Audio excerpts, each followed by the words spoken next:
যাবে। কে রে বাপুই?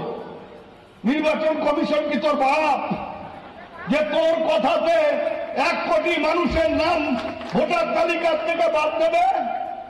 রাজ্যের হাতে নির্বাচন কমিশন নেই, কিন্তু কান খুলে শুনে রাখুন।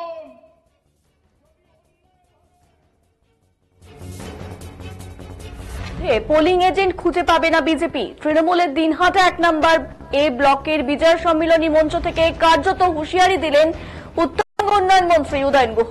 সোমবার বিকেলে পেটলা হাই স্কুল মাঠে তৃণমূলের দিনহাটা বিজয় সম্মিলনী অনুষ্ঠান হয়। এই অনুষ্ঠানের মঞ্চ থেকে নির্বাচন কমিশন বিজেপির কথা মতো চলে, এমনটাই দাবি করেন মন্ত্রী উদয়ন গুহ।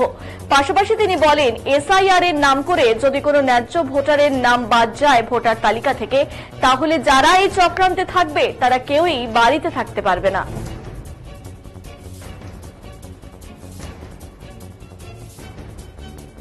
আমরা কি পেয়েছি?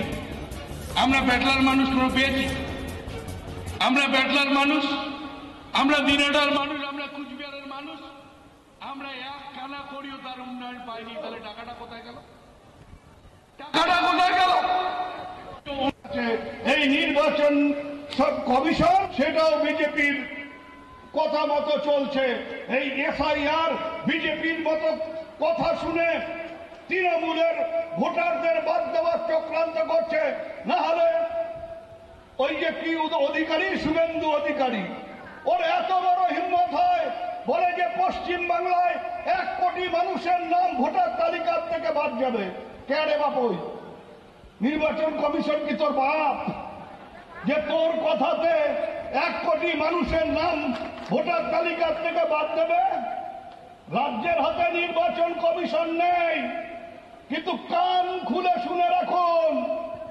যদি অন্যায়ভাবে ভোটার তালিকা থেকে একটা ন্যায্য ভোটারকেও বাদ দেওয়ার চেষ্টা করেন, যায় বাদ দেওয়ার চেষ্টা করবে, তাই ভারত থাকতে পারবে কিনা সেইটা নিয়ে চিন্তা করা লাগবে।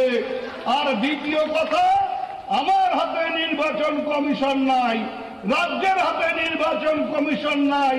ভোটের জন্য নির্বাচন কমিশন আমরা ব্যবহার করতে পারবো না, কিন্তু আমার কাছে তাগড়া তাগড়া জওয়ান কর্মী নেতারা আছে, আমরা এইটা করতে পারবো।